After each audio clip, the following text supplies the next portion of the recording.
and you just realized it as an adult that this was not an actual human. This was a ghost. Absolutely. Wow.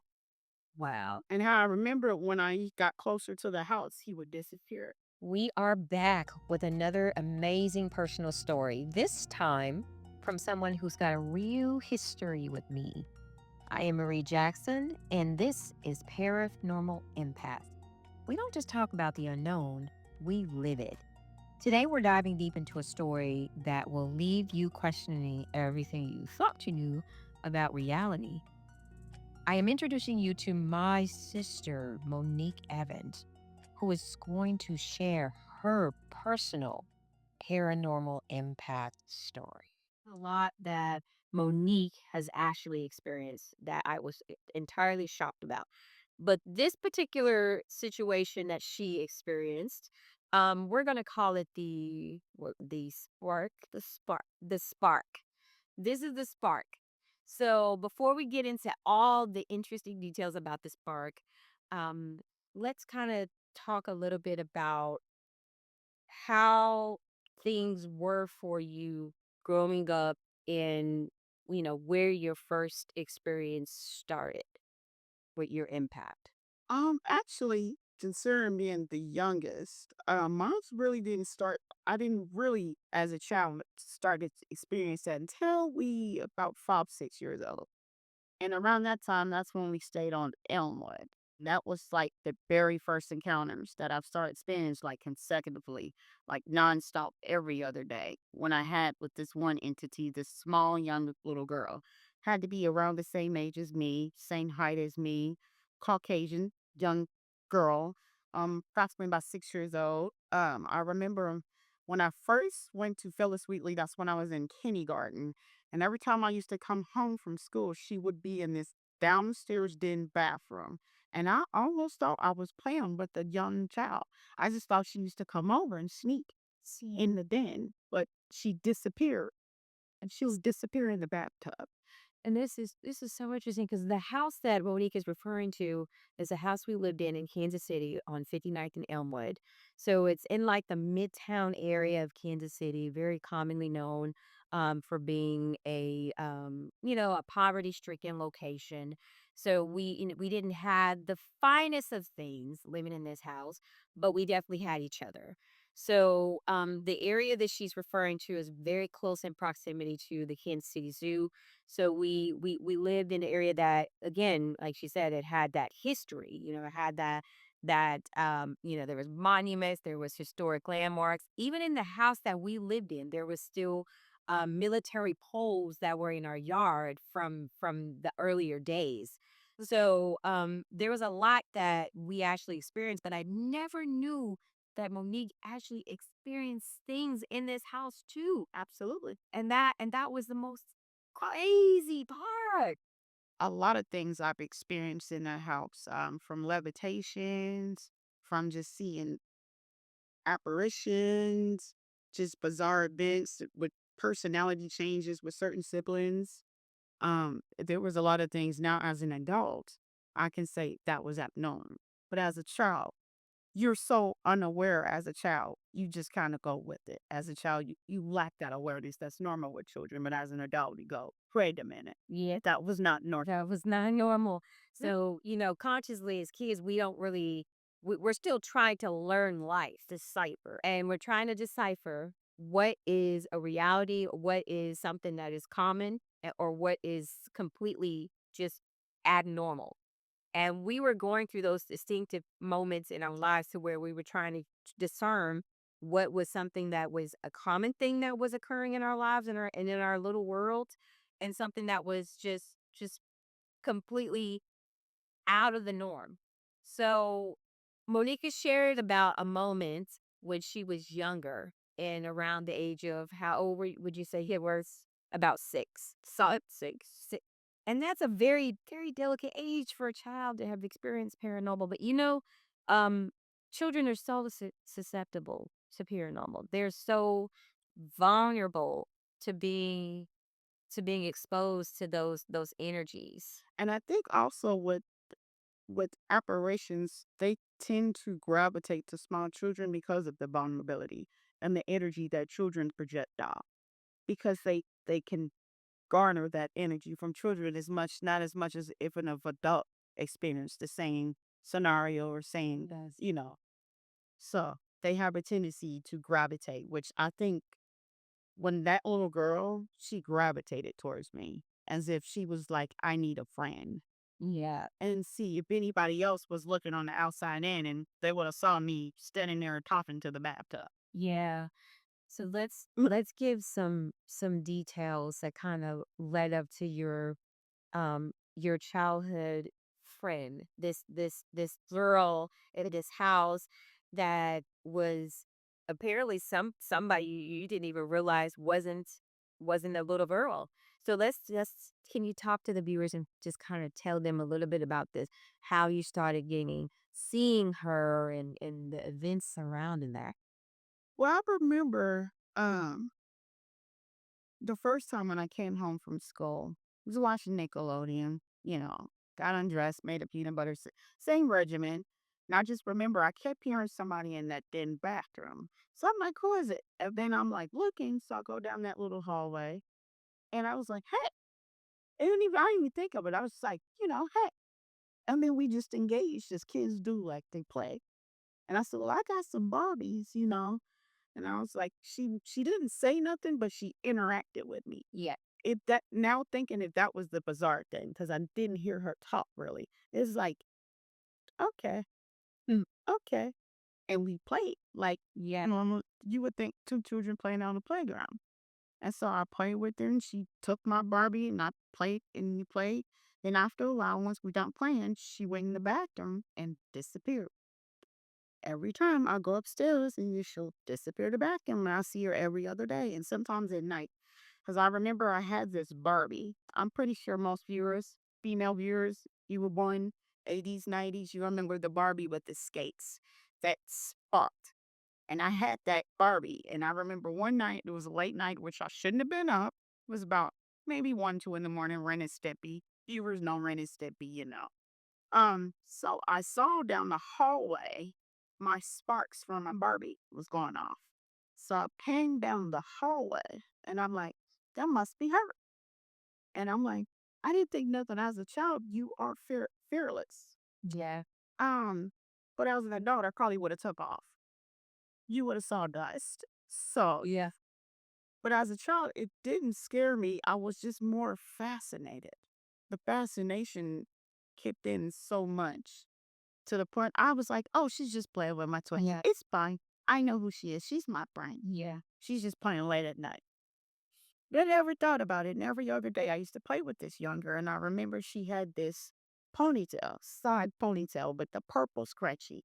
And she had this light blue shirt on with the teddy bear on it. This teddy bear with blue shirt on top of the teddy bear with a red hat. Vividly remember. And she had these little shorts on with the ruffles. She didn't have no shoes on. Mm. No shoes on. Did she look like she was from that era? The 90s. She looked like she was from the 90s. Um, and it just didn't. So at any moment, it didn't occur to you that she wasn't actually there. When I was a child, I mean, I didn't think nothing of it. I just thought like she was my friend, and I knew at one point I kind of part of me was like, I don't think she's real. Because every time I left and went upstairs, and I'll come back down, or if I go upstairs to grab a toy, and I'll try to engage with her with my toy is like, here, I got this. You should play with this. She'll go and disappear, but when she's done playing, she'll just jump up like somebody is calling her. And that's what I found weird, like somebody was calling. You know how like if me and you were kids when we were outside playing and it's time for you guys to come in and be like, okay. And that child would shoot. So you're saying she literally, it was almost like she was being summoned or called, and then she would Go in the back. just go in the back and just disappear in the bathroom. So the area of the house, just to kind of give you guys an idea of how this house was structured, it was a 3 level home. So you had the main level when you first walk in the living room, and then you had some. It's kind of like a split entry. So you go upstairs, or you can go back around. You can go downstairs.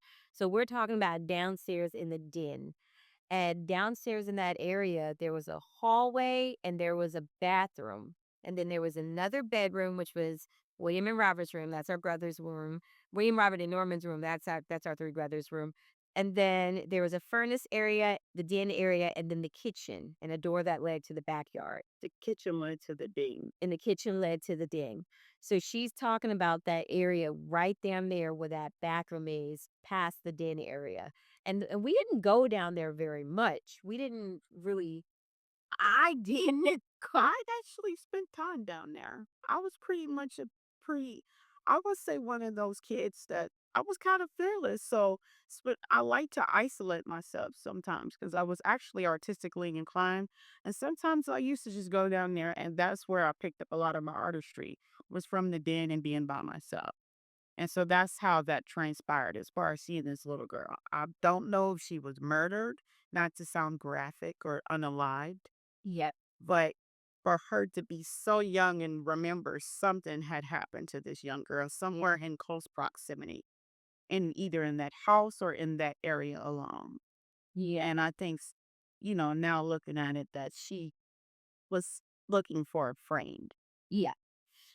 And And then I was that friend. and you were that one that connected with her. Hmm. Um, I never knew that you had these experiences. I'm so in awe about it because it was never mentioned. She never mentioned anything about her experiences, and on top of everything that we went through when we lived in the main house, Monique had just been born. She had just been born at that time, so she didn't get to get everything that we experienced when we lived in the house on Longview Road. So her experiences that she's sharing are very neat to her personal life. And I remember so much that we'd done as children and so many different encounters, but to actually hear Monique's story is intriguing. So she developed a childhood friend that was actually a ghost girl, a young white girl that was a ghost that connected with her in this house. Now we had a lot of strange events happen in this house, and I didn't know that other people were experiencing the same, if not worse, things in the home because I experienced something on Elmwood too, but I never spoke about it because I didn't think that anybody would believe me, or they thought that we were trying to carry on the additional experiences from when we lived in the house in Longview. So I never spoke about it. I kind of internalized it. So and then just like you internalized it. So what did you ever feel like you wanted to tell somebody? Oh, absolutely. I just think at my age, because I knew being the youngest, and even to present something like that would sound fanatical, especially to mom, dad, like, oh Lord, we might need to get her a shrink.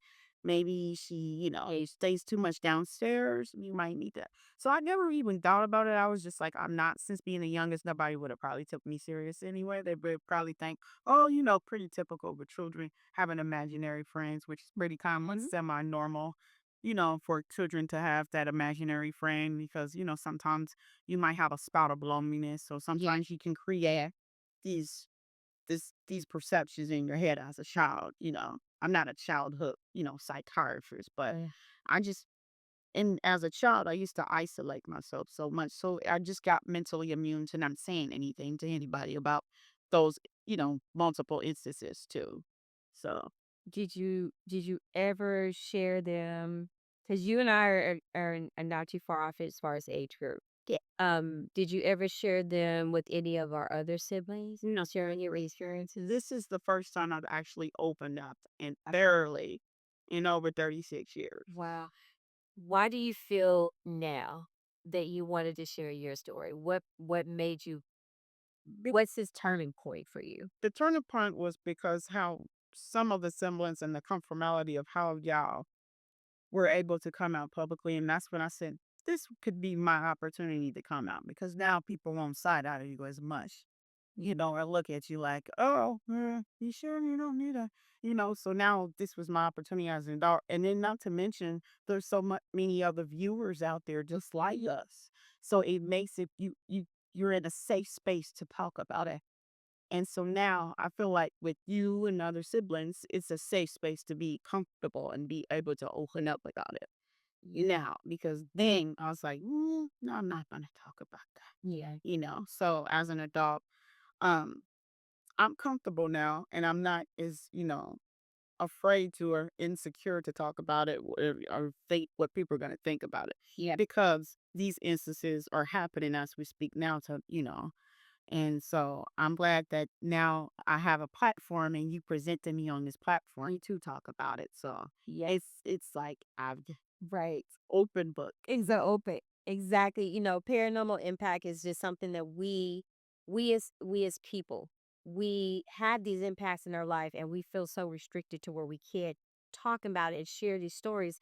So we internalize them, and then internalizing them, doesn't it feel like you're suffocating yourself?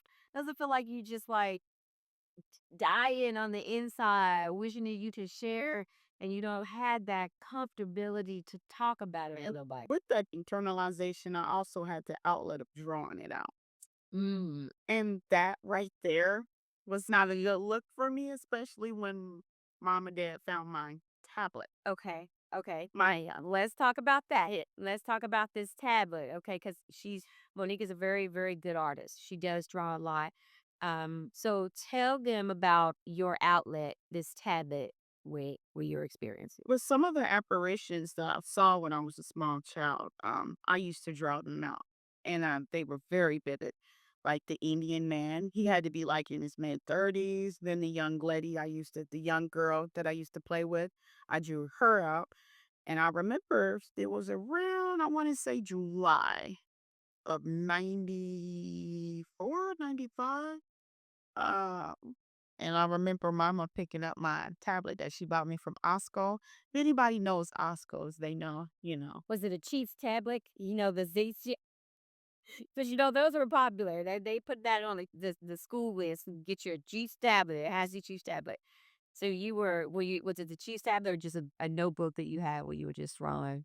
Well, mama actually bought it because that's when she first noticed that I was, artistically inclined. So she bought that to encourage me to draw more. She wanted to see more. Yeah.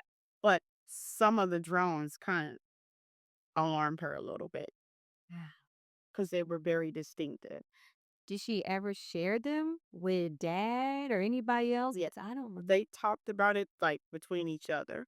And Mr. Williams, he was one of my personal art teachers Daddy got me. I used to go to him every Wednesday, and he told Daddy that she drew some things that were kind of like oddballish. And so Daddy was like, "What's going on with you?" Like, you know how dads, they kind of like, quit being weird. Pretty much, her parents were like, "Yeah, quit being weird. Stop drawing and stuff. Quit being weird."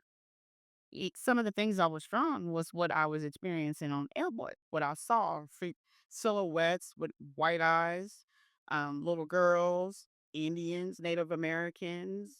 I seen them vividly. So, as an adult now, having gone through all of those experiences, how do you feel it's shaped you as a person, as a believer, faith wise? How do you feel that these experiences have affected you as an adult? I wouldn't say they didn't have a negative effect or a positive effect, just more of a neutral effect, like it happened. As far as my spiritual beliefs, it does exist. Um, As far as like the afterlife, I don't know. Never been on that side. I'm not ready for that side yet, but I'm not Beetlejuice. Yeah. But as far as connecting with the spiritual realm, it's very real. We all can connect. I just think with the faith and what our beliefs and our energies do have a huge effect with that. Your energy levels and like your that can gravitate Yeah. certain entities towards you. So I say to viewers, be careful what you bring into your life, what energies you bring in and what you project out because that's like a boomerang. Yeah. You have to be careful because entities and spirits will gravitate towards you, towards the energy levels. If you're in that energy level that's negative, you're gonna gravitate with negative entities. Or you have positive, you're gonna the same vice versa. So as far as my spiritual, I'm very spiritual as far as like believing in certain entities and realms. I do believe in God. Obviously, He's the Holy Spirit. So, it's pretty neutral for me. I don't. I don't when I others talk about it, I don't, you're like, naysayers, because there's a lot of people out there be like, it doesn't exist. It's not true. You just, Yeah. you're doing this for clout or attention. You have people out there that are like that are very strict on not believing in spirits in that world, which they're very entitled to. Yeah. But from my personal and what I've seen, you might as well lock me in a mental institution then because I've definitely experienced it, even as an adult. I've had instances as well, very booty. And I didn't have a drop of alcohol, not anything in my system. Yeah, people tend to default your experiences to some type of psychological association or some type of substance abuse type of association, some type of mental disconnection with the current. And no, it's not that it's not that. Is we have experiences in our lives that sometimes we can't give an explanation to. There's no scientific breakdown of why we went through what we went through or why we're seeing or feeling or believing what we believe. We just have these experiences, just like there's so many different elements in this world that have not been explored. So to denounce a person's experiences just because you don't believe in them has been the controversy I've experienced even in my investigative research, even in my adult life now with a lot of the testimonies I've had. So yeah, I'm there with you, sister, because we know what we went through. We know what we experienced. And again, this platform is to share these experiences so we can all create common links to each other All of it. and share what we've been through because we're not alone. You are not alone. And having my baby sister here to tell me what she went through, and I didn't even know she had these experiences, is is is is refreshing. Is refreshing. So, how long did you see this little girl? How long was this encounter? It was a little over 6 months. And then after a while, she seemed to not sound morbid, dissolve. And another indicator, I think she was still here after when I stopped playing with her after a little over 6 months. I started noticing I was getting scratches. It became more visible to my body. When I wake up, I have scratches. I think when I used to go down there, because after a while, I was getting timid over her because it seemed like she was getting aggressive. Mm. And so I stopped going to end it in. I know this sounds a little, I think she was getting mad because I wasn't going down there as much. And so she started to physically attack my body. You'll do that. And that's where the scratches started to incorporate. And I'm trying to connect the dots with that. Now it makes a lot of sense because when I stopped going to the Guinness Munch if you remember Marika, I do remember Marika. I started hanging out with Marika more and going outside more instead of the den. And I think that's where she got mad. Oh, okay. And that's where the scratches and So, the hair pulling, and I had bald spots and I had spots in my hair. And mama thought one time I had cut my hair and I didn't. wow. And so she ended up like trimming my whole hair off because I don't know what entity was that little girl, but I woke up and all this side was gone. To add on to those experiences you had downstairs, because it always felt very heavy for me going down in the den area. I didn't like it. I rarely went down there by myself. We used to play hide and seek in this house quite a bit.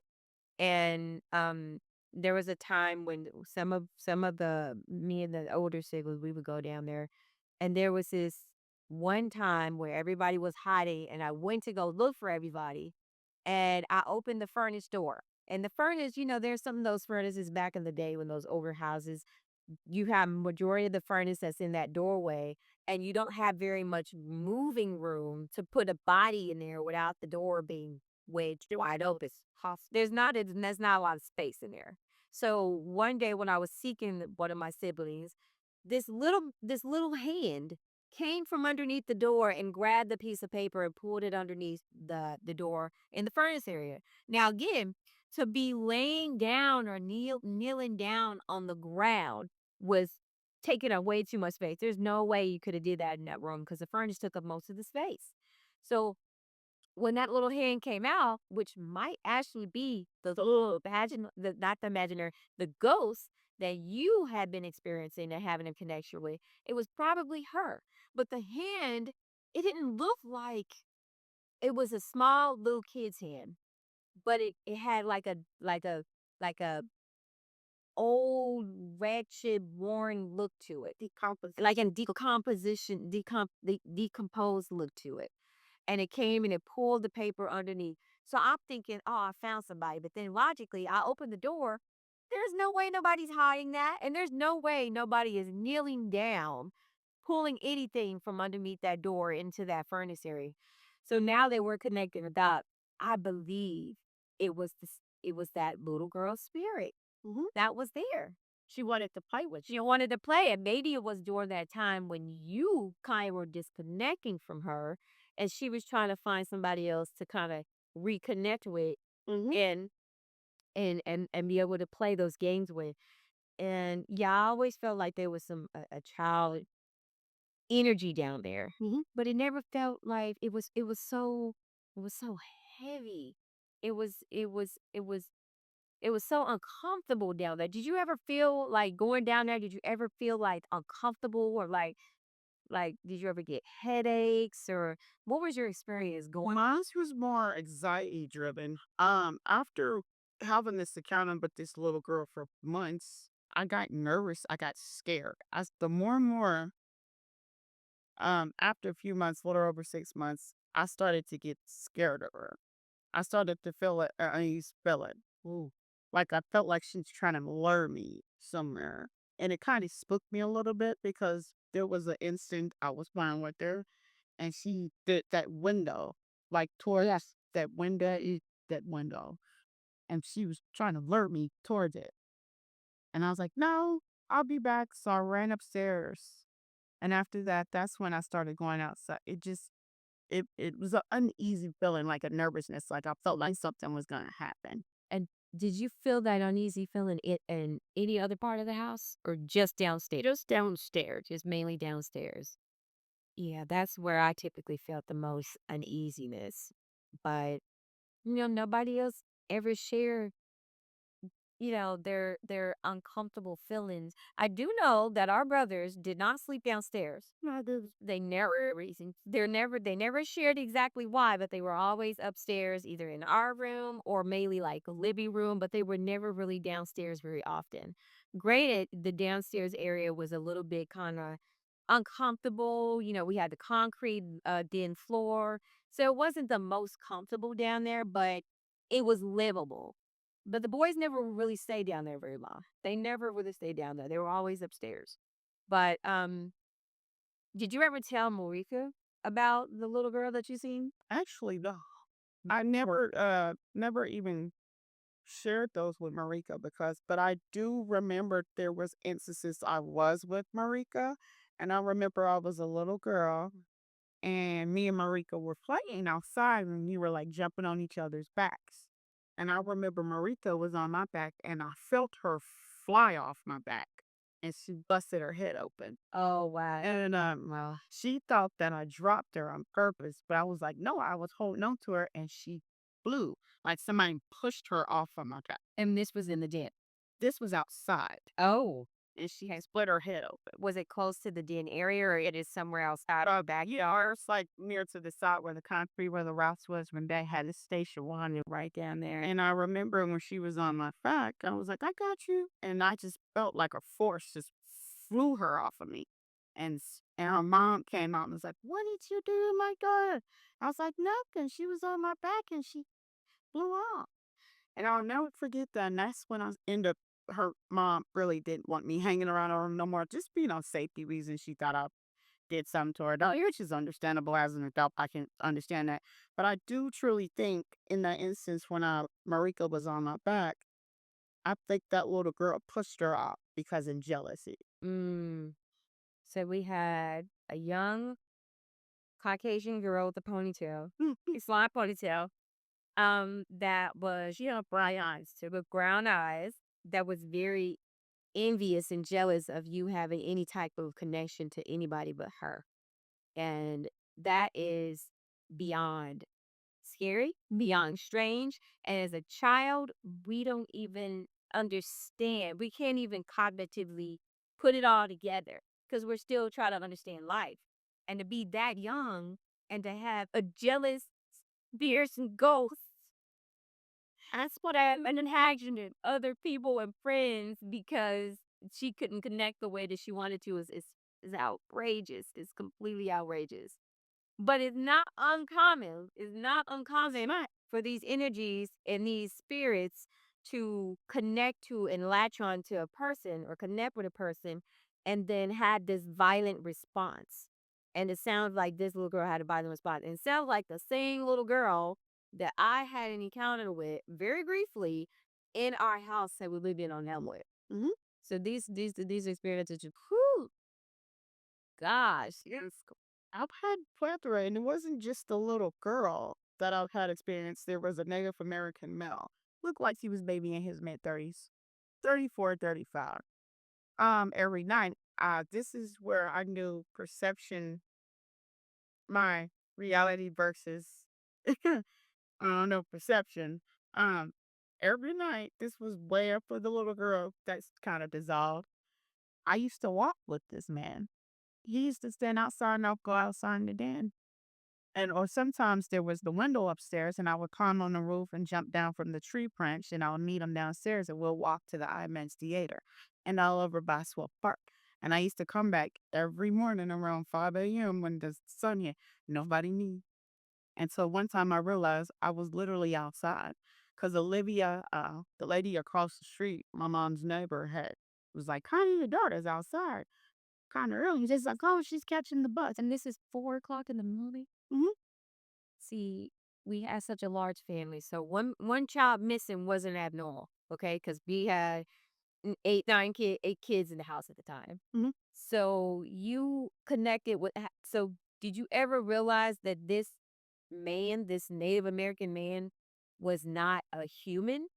Did that ever dawn on you, or did it just you just came to realization as an adult that he wasn't real? Yeah, as an adult, you would. Well, but as a child, I just felt like it put me in this.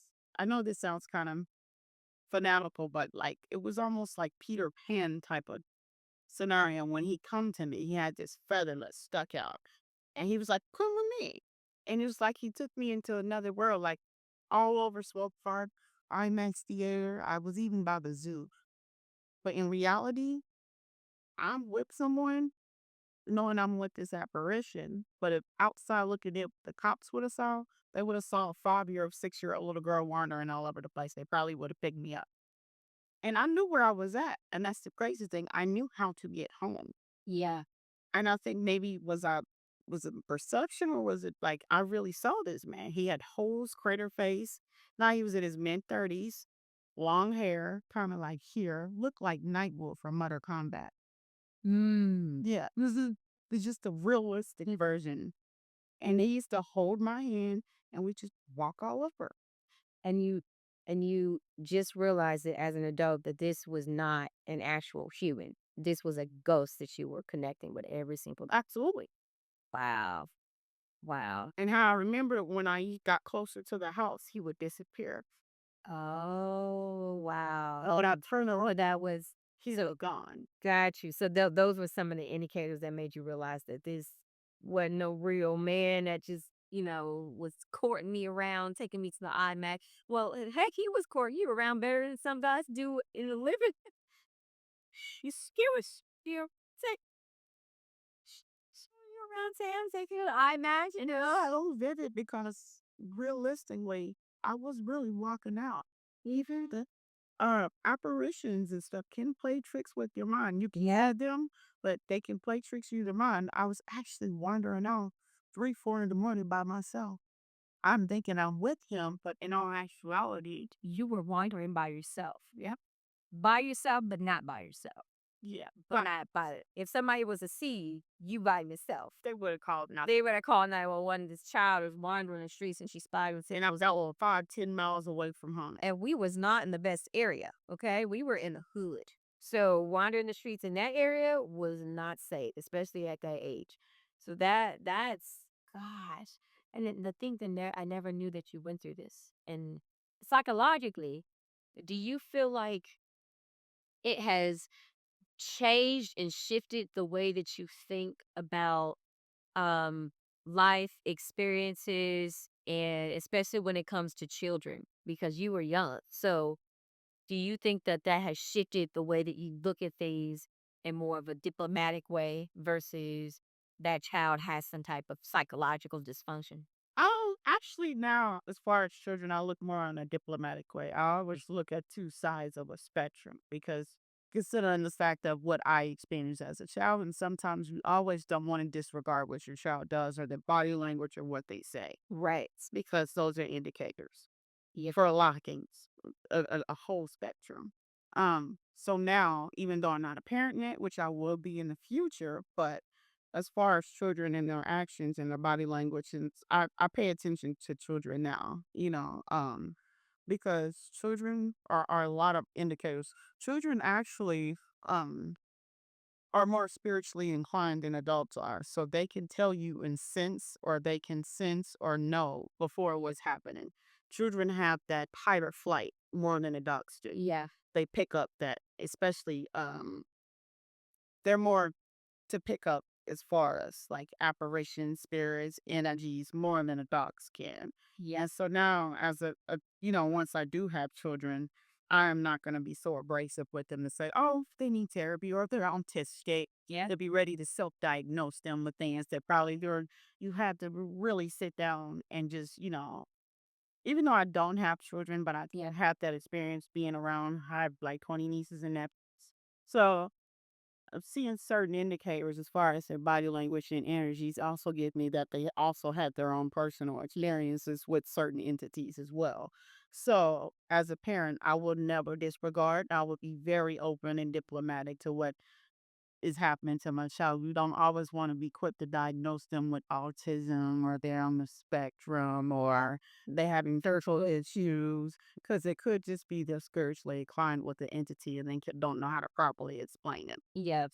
And they always had those default diagnoses for somebody experiencing something that is not normal. And then that actually creates psychological concerns for you when you are dealing with something that is true and real, and someone dismisses it and diagnoses it as something else because they want to be able to explain why you're feeling and going through what you're going through. So they want to put you in a category and set you to the side and say this person is experiencing this because of XYZ. And we don't always have those direct explanations to associate it with. Sometimes the explanation is a question mark. And we had a lot of those question marks growing up. We had Oh man. a lot of those question marks growing up. And now as an adult, like I can distinctively say, I was a 6-year old wandering late at night by myself. By yourself. And it wasn't that I was hallucinating because physically and mentally I saw this man. And nobody can ever take that from me. And it wasn't like I had any schizophrenic or any issues with that because I don't. Yeah. Um, yeah, I just vaguely saw this. I mean, I've just vividly saw this man constantly. I could give you detail. He was about 5'10", weighed about 140 to 150 pounds. He had holes in his face, like hyperpigmentation. He had his feathers sticking out, long dark hair, very Native American tone, Aztec clothing too. And it's so interesting you can remember the vivid details, because I remembered my vivid details of what I saw when I was younger Hmm. very vividly. So they'd be able to recall all of the very deep, intimate, the craters in his face, how tall he was, what he was wearing, the time of day. All of those details are so specific Hmm. for that individual, for that energy, for that occurrence. So, and not everybody is able to recall those intimate details, especially when you get older. When you get older, some of the details just kind of get a little blurry. No, for But if I didn't like cut you on no, you're good. So, stick. but it sticks. Exactly. When you experience those events, your mind tends to like mentally keep a photographic memory of it. Yes. You'll never forget something like that. I even remember we sat on the hill looking at the IMAX theater sign. We just sitting there, and he posed no threat to me. he never tried to harm me. It was like a fatherly kind of brotherly figure tone. And we just sat over here and we just looked and we walked around IMAX theater, walked around the zoo. The animals were asleep. Then we just walked in that big, big field, swell park and by the water. I don't know if he tried to lure me to the, I never felt the energy. We just sat there. So I'm kind of nagging suspicion that somewhere in that area is where he made me transition, where he possibly transitioned and was just trying to show me. Just taking you, or maybe just like the little girl connected with you, he connected with you. And then he gravitated towards you, so he brought you into his space and tried to show you things to make you either familiar with certain things or maybe trying to use you as a conduit and relay information to you so you can be like a kind of like a gatekeeper between the galaxy, like a pendulum. As I thought I said pigeon. I was So maybe turtle. like a maybe some yeah, like somebody who has the ability to convey information to the living through the spirit world, like a medium. So, and maybe you had that sensitivity and they were gravitating towards you on that. But that is so interesting. So, if you could share anything about your paranormal impact with the world, what would you tell? What would you share with the viewers and the listeners? As far as my paranormal impact that I've experienced, I mean, don't be afraid to allow it to come into your life. Yeah, I think it's a good thing that you allow it to come into your life because it makes you less. I mean, fearless. Um, it puts you into a calm state. Don't be afraid to don't internalize it. Um, be expressive about it. Don't be afraid. And another thing, always keep God near you. Always keep that faith. And if you can believe in apparitions, just know Jesus Christ and the Holy Spirit is real as well.